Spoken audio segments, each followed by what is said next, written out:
When my daughter-in-law told me to leave, I smiled instead of crying.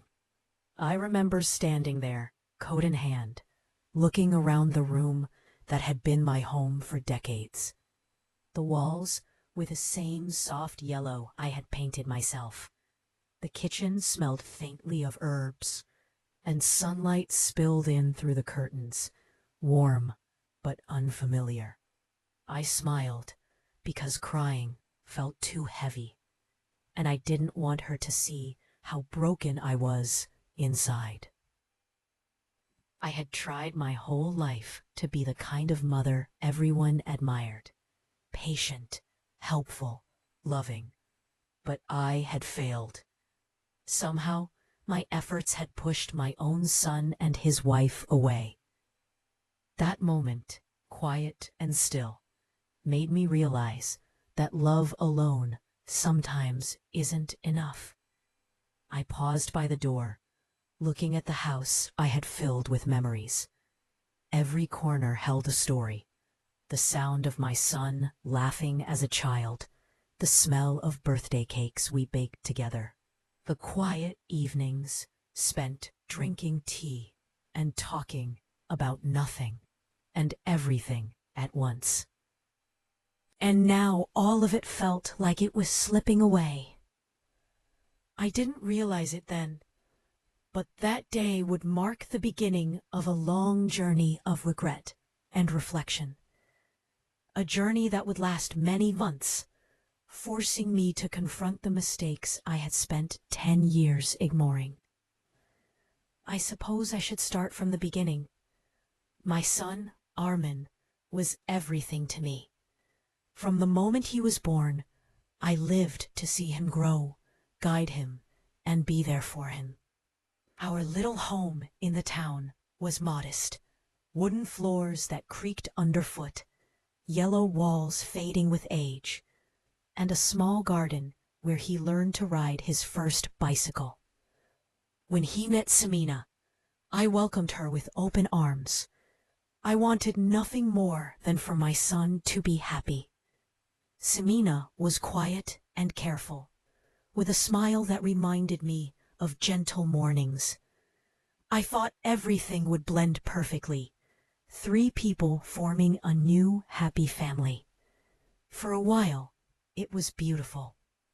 We had meals together, celebrated birthdays, and shared quiet evenings talking about small things, work, neighbors, weather. I felt at peace, thinking love would naturally hold us together. But life is rarely that simple. The cracks appeared slowly, almost imperceptibly. A sigh here, a glance there. I tried to help, as any mother would, offering advice I thought was harmless. Armin, maybe check your emails first. Samina, don't overcook the vegetables. It'll taste better this way. In my mind, I was caring, protective, but I didn't notice the subtle weight in their eyes, the way polite smiles sometimes faded, the way silence grew in the corners of the room. Then came the note. I found it on the kitchen table one evening, unmarked, clear in message. Please respect our space. You mean well, but sometimes your advice hurts more than it helps. I folded the note and kept it in my pocket, my chest tightening. I wanted to explain, to argue, but somehow words seemed too small. That night, I sat alone in my room, staring at the ceiling, realizing that perhaps my love, my constant involvement, had been driving them away. Days turned into weeks. I tried harder to step back, to smile more, to say less. But the distance didn't shrink. Armin stopped inviting me to family outings. Samina stopped asking for my opinion. Even at the table, I felt invisible. I remembered a rainy Thursday evening. I had prepared Armin's favorite meal, hoping to rekindle warmth in the house. He thanked me politely. Samina smiled, but it felt rehearsed. I sat in silence, listening to raindrops tapping on the window, and a terrible thought struck me. I may have created this distance myself. I began replaying years of interactions in my mind. Every suggestion, every correction, every well-intentioned comment. Could they have been too much? Did I unknowingly push the people I loved away? I didn't have answers yet, only the gnawing, quiet sadness that something precious was slipping through my fingers. Our family had always been a little complicated. My late husband had passed when Armin was young. I had raised him alone, trying to balance love with discipline. I wanted him to be strong, kind, and independent. But now I wondered if I had been too strict, too controlling. Armin had grown into a gentle, thoughtful man, the kind of person who notices small details, who cares deeply about others. Samina was equally kind, though more reserved. I thought I had welcomed her into the family, but perhaps I had been too eager, too involved. There were moments I wish I could take back. A comment about her cooking, a sigh at something minor, a suggestion I thought was helpful, but may have sounded critical. Little things, almost invisible to anyone else, but loud enough in their minds to leave scars. I began writing in a small notebook, trying to make sense of my feelings. Each page became a mirror, reflecting not only my regrets, but also memories of love. I wrote about Sunday afternoons with Armin, his laughter echoing through the hallways, quiet nights talking over tea, and the small comforts of a family that once felt whole. I realized how easy it is to take people for granted, how often I had assumed that love and presence were enough, how rarely I had truly listened to them, asking what they needed or how they felt. And the hardest truth, I had missed countless opportunities to connect. One morning, I decided. Over the next few weeks, the silence in the house became louder. I would sit in the living room, pretending to read a book, while Armin and Samina moved around me, speaking softly, as if afraid I might hear too much. I could feel the tension in every glance, in every careful step they took around me. I tried to stay out of their way, thinking it would help, but it only made me more aware of the distance between us. One evening, I overheard Armin and Samina speaking in the kitchen. I thought they didn't know I was there, but I could hear every word. "Mom just doesn't get it sometimes," Samina said, her voice quiet, almost trembling. "I know," Armin replied. "I try to explain, but she means well. She doesn't realize it hurts more than it helps." I felt a pang in my chest. It wasn't anger. It wasn't even sadness yet. It was that deep, cold ache of realization. The words they spoke were true. I had been trying to help, but my way of helping had caused pain. I wanted to interrupt, to say something, but I stayed still. I needed to hear the truth, even if it hurt. That night, I couldn't sleep. I lay in bed, staring at the ceiling, replaying years of memories, conversations, and moments I could have handled differently. I thought about the times I corrected Samina's cooking, or criticized Armin's choices. Each memory, once small, now felt monumental. I could see now that even my smallest actions had contributed to this growing distance. The days that followed were tense. I tried to engage without offering advice. I asked about their day, their work, tried to smile, to be present without overstepping. But the warmth that once existed wasn't there anymore. I could feel it slipping further with each passing day. One evening, I decided to clean the house while they were out. It was something I often did to feel useful, to show love in a silent way. But when they returned, I noticed Samina's expression. There was tension in her shoulders, a subtle withdrawal I couldn't ignore. "Mom," she said softly, "we appreciate what you do, really, but sometimes it feels like you're trying too hard. We just need space." I nodded, swallowing the lump in my throat. "I understand," I whispered. But understanding didn't make it easier. Every corner of the house reminded me of my past mistakes. Every picture on the wall, every memory of laughter felt like a shadow now. I remember one night, sitting alone in the garden, watching the stars, wondering how it had all gone so wrong. I thought about Armin as a child, how he would run to me with scraped knees and big smiles, how he would trust me with his fears, his dreams.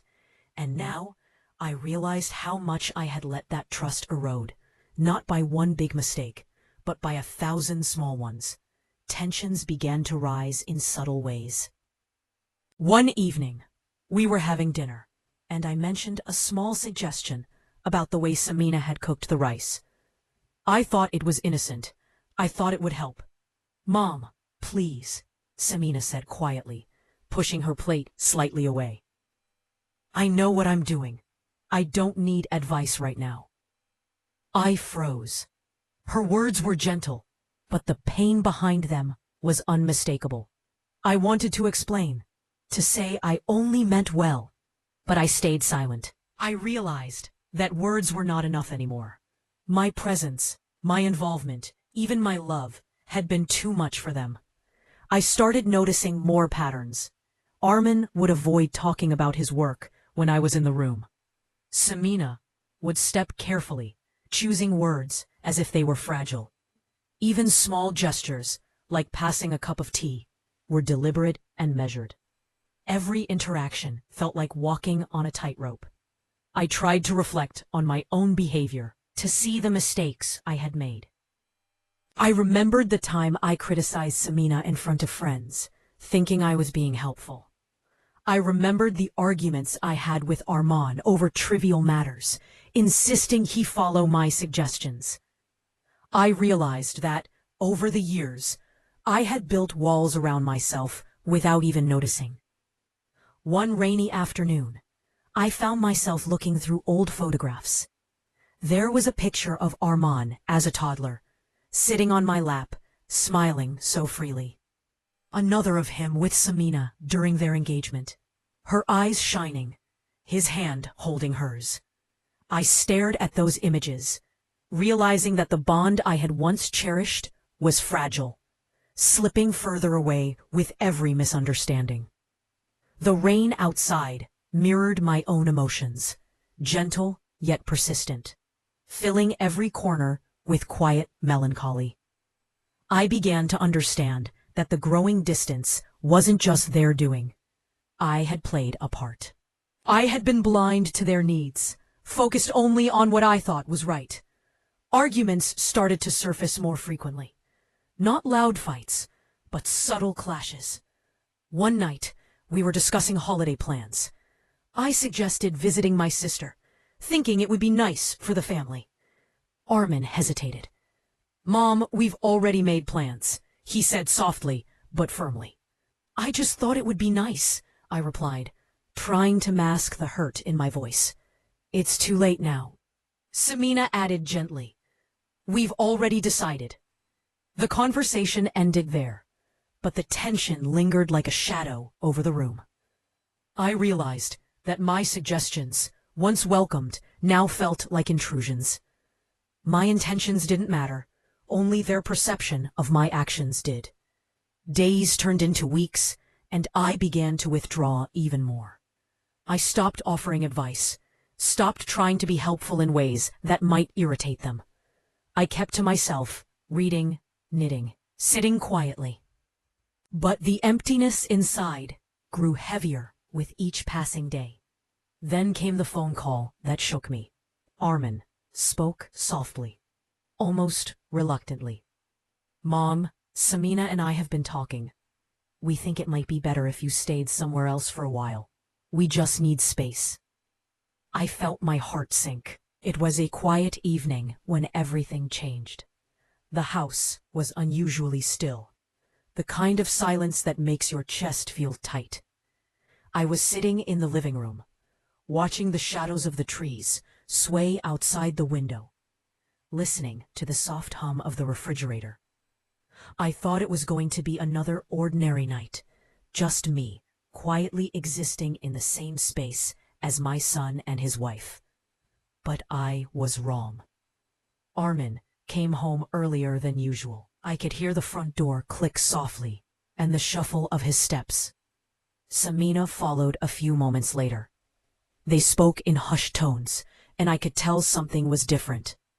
There was a tension in the air that I hadn't felt before. They sat down at the dining table, and for a while, I stayed in the living room, pretending to read a book. But the quiet was suffocating. I could hear snippets of their conversation, enough to know that the night would not pass without a confrontation of some kind. Finally, Armin called me softly. "Mom, can you come here for a minute?" I set the book aside and walked slowly to the table. Both of them were looking at me, expressions serious but gentle. I took a deep breath, preparing myself for whatever they were about to say. "We need to be honest with you," Armin started. His voice calm but firm. "These past years we felt overwhelmed. It's not just a little distance. It's been everything. Sometimes it's hard to even enjoy the time we spend here because of the tension that's always around." I nodded slowly, feeling the lump in my throat. I had known, deep down, that this was coming, but hearing it spoken aloud made the weight of it all unbearable. Samina continued, her voice soft but steady. "Mom, we know you love us. We know you mean well.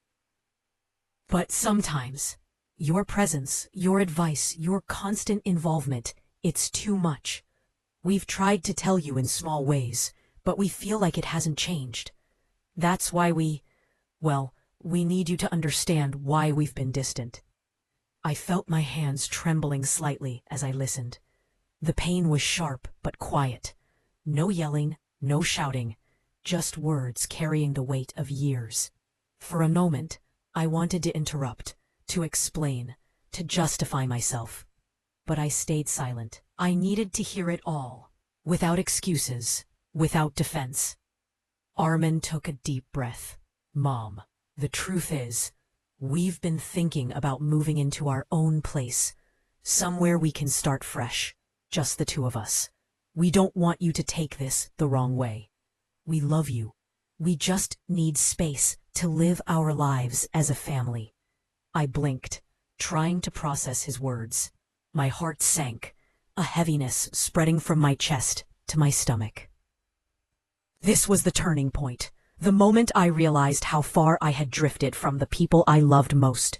10 years of well-meaning actions, of trying to help, of trying to be involved. And it had led to this. "I understand," I whispered, my voice barely audible. I never wanted to make you feel trapped. I only wanted to help." "I know," Samina replied gently. "And we see that now. But sometimes, help feels like control, even when it's not meant that way." I nodded, swallowing the lump in my throat. I thought back to every argument, every suggestion, every moment I had imposed my opinion. I could see now how each of those small actions had built walls between us. Walls that had grown so high, even love couldn't climb them. That night, I sat alone in my room, tears slipping quietly down my cheeks. Not out of anger, not even just sadness, but from the realization of everything I had lost and everything I had caused. I thought about Armin as a child, how he had run to me for comfort, how he had trusted me completely. And now, he was a man who needed distance to protect his own peace. I remembered the small moments I had overlooked, the sighs, the hesitations, the polite nods that masked deeper feelings. Each one was a signal, a plea, and I had missed them. I had ignored them, thinking I was doing the right thing. And now, the consequences were undeniable. The next few days were filled with quiet reflection. I tried not to intrude, not to speak unnecessarily. I cooked meals without offering advice, folded laundry without comment, and sat quietly in my room, observing without interference. I wanted to show that I could respect their space, that I could change. But the emotional distance was still there. Even when they smiled politely, I could sense the remnants of hurt, the lingering shadow of years of tension. It was painful, but I understood that healing wouldn't be immediate. It would take time, patience, and humility. One evening, Armand came to my room. His expression was serious but gentle. "Mom, I don't want you to feel like we're pushing you away entirely. We love you. We just need to figure out our own life." I nodded, my throat tight. "I understand. I hope someday you can forgive me for the mistakes I've made." "We will," he said softly. "It just takes time." That moment, brief as it was, carried hope. Hope that the bridge between us wasn't completely burned, that reconciliation was possible, even if it required patience and effort. In the weeks that followed, I began to reflect deeply on my actions. The days that followed were quiet, but they were not empty. There was a new rhythm in the house, subtle and delicate, like the first soft breeze of spring. I moved carefully, speaking only when necessary, listening more than I had in years. I tried to notice the small things, how Armand poured his tea, how Samina arranged the flowers on the table, the way they smiled at each other when they thought I wasn't watching. It was in these small observations that I began to understand the depth of what had been lost, and the careful steps it would take to regain it. Love alone was not enough. Patience and humility were just as important. I had to show, through actions rather than words, that I could respect their space and honor their feelings. One evening, as I sat quietly folding laundry, Samina approached me. She didn't speak at first. She simply stood there, watching me, and I felt a quiet tension in the air. Then she spoke softly, almost hesitantly. "Mom, thank you for giving us space. It means a lot." I looked up, meeting her eyes, and smiled gently. "I'm learning," I said softly. "I know it's been hard, and I'm sorry for the times I made it worse." Her expression softened. There was no grand apology, no dramatic embrace, just a quiet acknowledgement, a small opening that I had been waiting for. It was a reminder that healing rarely comes in loud gestures.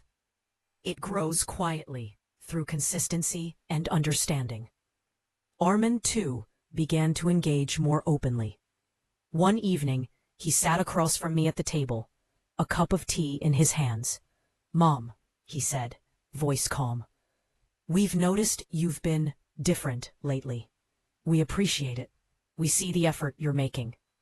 I felt a warmth in my chest, a mixture of relief and hope. "Thank you," I whispered. "I'm trying, every day." From that point, small gestures began to accumulate into something meaningful. I would help with dinner only when asked, offering a quiet smile instead of advice. I listened without judgment, offering support only when it was welcomed.